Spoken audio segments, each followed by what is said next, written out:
In the 25th year of our exile, at the beginning of the year, on the 10th of the month, in the 14th year after the fall of the city, on that very day the hand of the Lord was on me, and he took me there. In visions of God, he took me to the land of Israel and set me on a very high mountain, on whose south side were some buildings that looked like a city. He took me there, and I saw a man whose appearance was like bronze. He was standing in the gateway with a linen cord and a measuring rod in his hand. The man said to me, "Son of man, look carefully and listen closely, and pay attention to everything I'm going to show you, for that is why you have been brought here. Tell the house of Israel everything you see." I saw a wall completely surrounding the temple area. The length of the measuring rod in the man's hand was 6 long cubits, each of which was a cubit and a handbreadth. He measured the wall. It was 1 measuring rod thick and 1 rod high. Then he went to the east gate.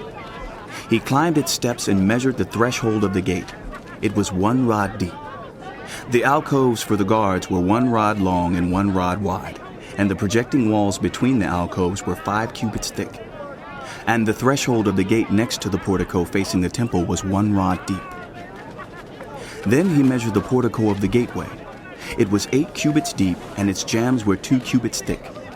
The portico of the gateway faced the temple. Inside the east gate were 3 alcoves on each side. The 3 had the same measurements, and the faces of the projecting walls on each side had the same measurements.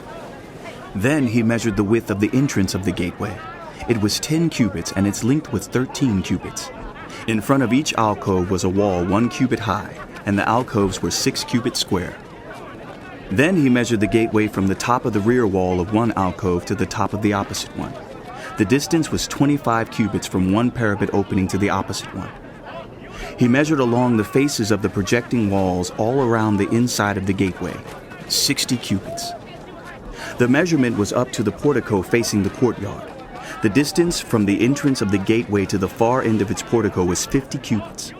The alcoves and projecting walls inside the gateway were surmounted by narrow parapet openings all around, as was the portico. The openings all around faced inward. The faces of the projecting walls were decorated with palm trees. Then he brought me into the outer court. There I saw some rooms and a pavement that had been constructed all around the court. There were 30 rooms along the pavement. It abutted the sides of the gateways and was as wide as they were long. This was the lower pavement. Then he measured the distance from the inside of the lower gateway to the outside of the inner court. It was 100 cubits on the east side as well as on the north. Then he measured the length and width of the north gate leading into the outer court. Its alcoves, 3 on each side, its projecting walls, and its portico had the same measurements as those of the first gateway. It was 50 cubits long and 25 cubits wide. Its openings, its portico, and its palm tree decorations had the same measurements as those of the gate facing east. 7 steps led up to it, with its portico opposite them. There was a gate to the inner court facing the north gate, just as there was on the east. He measured from one gate to the opposite one. It was 100 cubits. Then he led me to the south side, and I saw the south gate. He measured its jambs and its portico, and they had the same measurements as the others. The gateway and its portico had narrow openings all around, like the openings of the others. It was 50 cubits long and 25 cubits wide. 7 steps led up to it, with its portico opposite them. It had palm tree decorations on the faces of the projecting walls on each side. The inner court also had a gate facing south, and he measured from this gate to the outer gate on the south side. It was 100 cubits. Then he brought me into the inner court through the south gate, and he measured the south gate. It had the same measurements as the others. Its alcoves, its projecting walls, and its portico had the same measurements as the others. The gateway and its portico had openings all around. It was 50 cubits long and 25 cubits wide. The porticos of the gateways around the inner court were 25 cubits wide and 5 cubits deep. Its portico faced the outer court. Palm trees decorated its jambs, and 8 steps led up to it. Then he brought me to the inner court on the east side, and he measured the gateway. It had the same measurements as the others. Its alcoves, its projecting walls, and its portico had the same measurements as the others. The gateway and its portico had openings all around. It was 50 cubits long and 25 cubits wide. Its portico faced the outer court. Palm trees decorated the jambs on either side, and 8 steps led up to it. Then he brought me to the north gate and measured it. It had the same measurements as the others, as did its alcoves, its projecting walls, and its portico, and it had openings all around. It was 50 cubits long and 25 cubits wide. Its portico faced the outer court. Palm trees decorated the jambs on either side, and 8 steps led up to it. A room with a doorway was by the portico in each of the inner gateways where the burnt offerings were washed. In the portico of the gateway were 2 tables on each side, on which the burnt offerings, sin offerings, and guilt offerings were slaughtered. By the outside wall of the portico of the gateway, near the steps at the entrance of the north gateway, were 2 tables, and on the other side of the steps were 2 tables. So there were 4 tables on one side of the gateway and 4 on the other, 8 tables in all, on which the sacrifices were slaughtered. There were also 4 tables of dressed stone for the burnt offerings, each a cubit and a half long, a cubit and a half wide, and a cubit high. On them were placed the utensils for slaughtering the burnt offerings and the other sacrifices. And double-pronged hooks, each a handbreadth long, were attached to the wall all around. The tables were for the flesh of the offerings. Outside the inner gate within the inner court were 2 rooms, one at the side of the north gate and facing south, and another at the side of the south gate and facing north.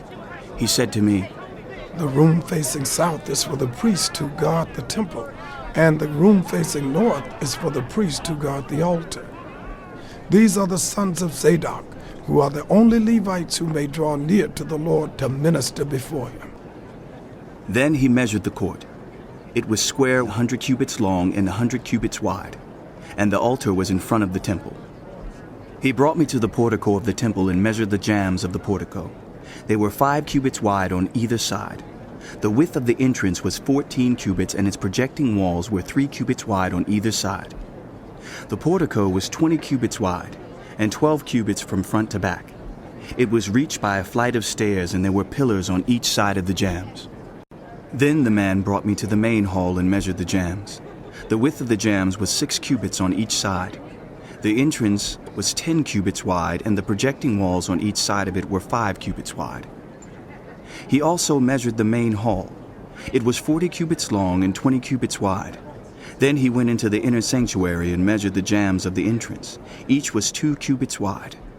The entrance was 6 cubits wide, and the projecting walls on each side of it were 7 cubits wide. And he measured the length of the inner sanctuary. It was 20 cubits, and its width was 20 cubits across the end of the main hall. He said to me, This is the most holy place. Then he measured the wall of the temple. It was 6 cubits thick, and each side room around the temple was 4 cubits wide. The side rooms were on 3 levels, one above another, 30 on each level. There were ledges all around the wall of the temple to serve as supports for the side rooms, so that the supports were not inserted into the wall of the temple. The side rooms all around the temple were wider at each successive level.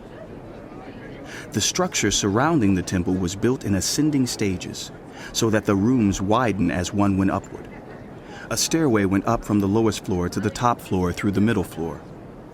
I saw that the temple had a raised base all around it, forming the foundation of the side rooms.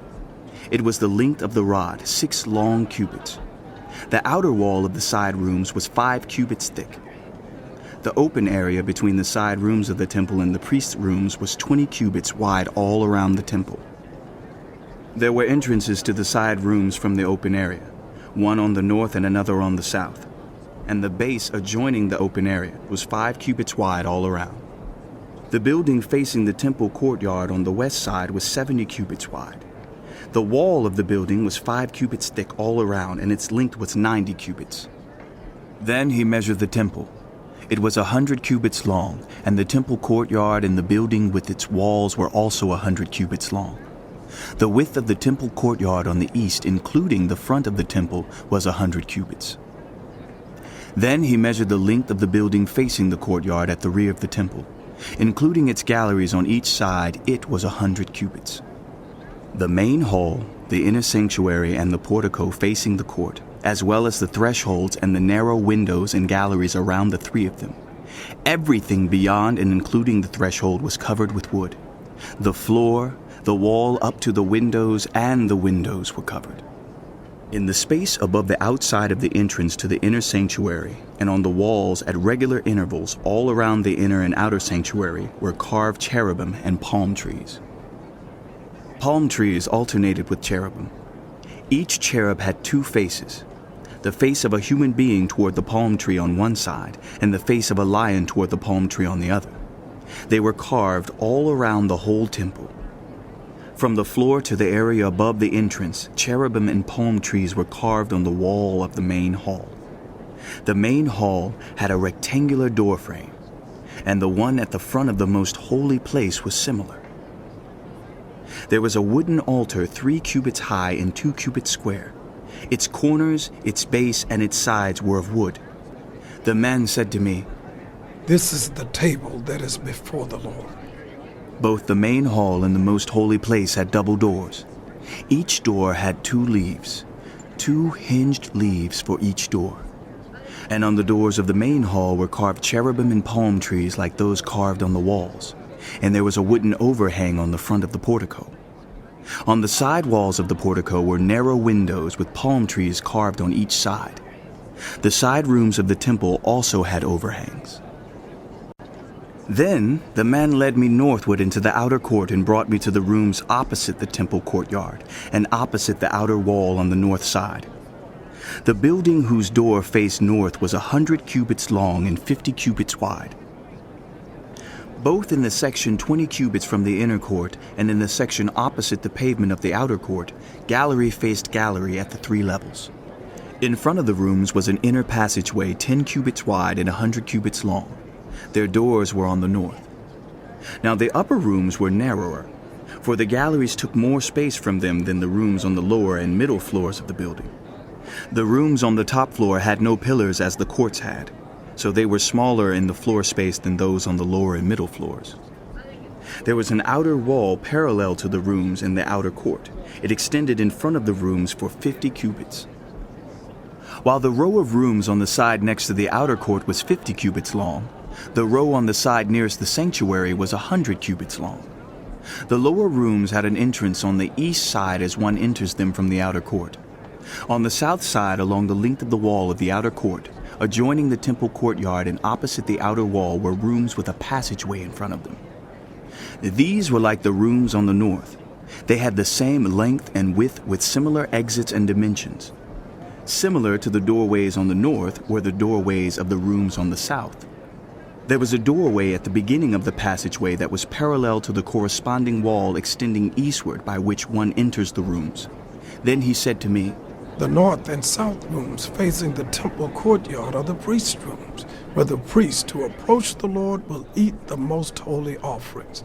There they will put the most holy offerings, the grain offerings, the sin offerings, and the guilt offerings, for the place is holy.